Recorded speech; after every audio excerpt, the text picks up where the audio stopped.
ఓం నమో వెంకటేశాయ. సభ్యులందరికీ నమస్కారం అండి. ఈ వీడియోలో మనము వకుళమాత టెంపుల్ ఎక్కడ ఉంది, వకుళమాత టెంపుల్ ఆలయ విశేషాలు ఏంటి చూద్దామండి. వకుళమాత టెంపుల్ వచ్చి తిరుపతికి 5 కిలోమీటర్ల దూరంలో ఉంటుందండి. పేరూరు మండలం కొండపైన ఉంటుంది. ఈ ఆలయం విశేషం ఏంటంటే వెంకటేశ్వర స్వామి తల్లిగా భావిస్తారండి వకుళమాతని. తన కొడుకు ఎలా ఉన్నాడో చూస్తూ ఆ వైపును తీర్చిదిద్దారండి. అంటే ఫేసు 7 కొండలను చూసినట్టుగా ఉంటుందండి. అలాగే ఆలయాన్ని డిజైన్ చేశారు. అలాగే యశోదాదేవికి శ్రీకృష్ణుడు పెళ్లి చూడలేదు అని బాధగా ఉండేదండి. అప్పుడు శ్రీకృష్ణుడు నేను విష్ణుమూర్తి అవతారంలో వెంకటేశ్వర స్వామిగా అవతారం ఎత్తినప్పుడు అప్పుడు నా పెళ్లి జరుగుతుంది నీ ద్వారానే అని వరం ఇచ్చారు. వెంకటేశ్వర స్వామి పెళ్లి వకుళమాత చేసినట్టుగా పురాణాల్లో ఆధారాలు ఉన్నాయండి.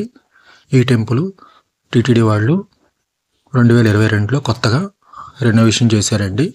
పాత టెంపుల్ దండయాత్రల వలన చాలా భాగం దెబ్బతినడం వల్ల, క్వారీల వలన చాలా భాగం దెబ్బతినడం వలన టీటీడీ వాళ్ళు దాన్ని హ్యాండ్ ఓవర్ చేసుకుని దాన్ని అద్భుతంగా తీర్చిదిద్దారండి. కొండపై నుంచి వ్యూ అద్భుతంగా ఉంటుంది.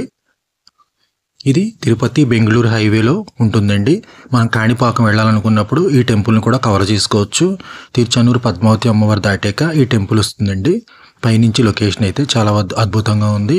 టెంపుల్ కూడా చాలా బాగా డిజైన్ చేశారండి. గార్డెన్ అది కూడా చాలా బాగా నీట్గా మెయింటైన్ చేస్తున్నారు. పైనుంచి వ్యూ చాలా ఆహ్లాదకరంగా ఉందండి. ఈ కొండపై నుంచి 7 కొండలు స్పష్టంగా క్లియర్గా కనిపిస్తున్నాయండి. మీరు తిరుపతి యాత్రకు వచ్చినప్పుడు ఈ వకుళమాత అమ్మవారి దర్శనం కూడా చేసుకుంటారని కోరుతున్నాను. అలాగే మీరు వకుళమాత టెంపుల్ చూసుంటే కనుక కామెంట్స్ బాక్స్లో తెలియజేయండి ఈ టెంపుల్ మీరు చూసినట్టు. అలాగే కాణిపాకం వెళ్ళాలనుకుంటే కనుక ఆ రూట్లో తగులుతుందండి. ఇది తిరుపతి బెంగళూరు హైవే నుంచి హైవే మార్గంలో ఉంటుంది. ఇది తిరుపతి నుంచి షేర్ ఆటోలు ఉంటాయి, క్యాబ్స్ ఉంటాయి, ఎటువంటి ఇబ్బంది లేదు. పద్మావతి అమ్మవారు వకుళమాత అమ్మవారిని ఒకసారి దర్శనం చేసుకోవచ్చు. అలాగే మీకు అవకాశం ఉంటే ముందు వకుళమాత అమ్మవారిని దర్శనం చేసుకుని తర్వాత వెంకటేశ్వర కొండకి కూడా వెళ్ళవచ్చు. అలాగే దర్శనం టైమింగ్స్ వచ్చి ఉదయం 5 గంటల నుంచే స్టార్ట్ చేస్తారండి. మధ్యాహ్నం 12 గంటల వరకు ఉంటుంది. మళ్ళీ సాయంత్రం 4 నుంచి 8 వరకు ఉంటుంది.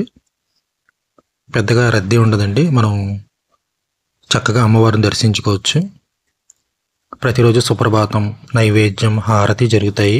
వెంకటేశ్వర స్వామి కళ్యాణం, వెంకటేశ్వర స్వామి జరిగే పూజలన్నీ కూడా అనుబంధంగా ఇక్కడ కూడా జరుగుతూ ఉంటాయి. దీనికి 400 ఏళ్ళ చరిత్ర ఉందండి. దాన్ని రెనోవేషన్ చేశారు కదా, దానికి 20 కేజీల గోల్డ్ తాపడం ఉపయోగించి దాన్ని ఇచ్చేశారు. జూన్ 23, 2022న ప్రాణ ప్రతిష్ఠ చేసి మళ్ళీ రెనోవేషన్ చేసి భక్తులకి అందుబాటులో తీసుకొచ్చారండి.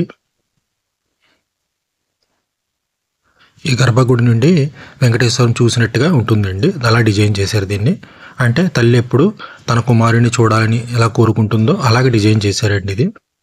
ఈ ఆలయానికి 300 నుంచి 400 ఏళ్ళ చరిత్ర ఉంటుందండి. ఇక్కడ నుంచి 7 కొండలు స్పష్టంగా కనిపిస్తాయండి. 7 కొండలు ఒకేసారి మనం చూడాలంటే కనుక ఈ కొండపై నుంచి చూడవచ్చు. దీన్ని పేరూరు బండ అని కూడా అంటారండి. దీన్ని ఈ కొండని పేరూరు గ్రామంలో ఉంది కాబట్టి దీన్ని పేరూరు బండ అని కూడా అంటారు. వెంకటేశ్వర స్వామి పద్మావతి వివాహానికి వకుళమాతే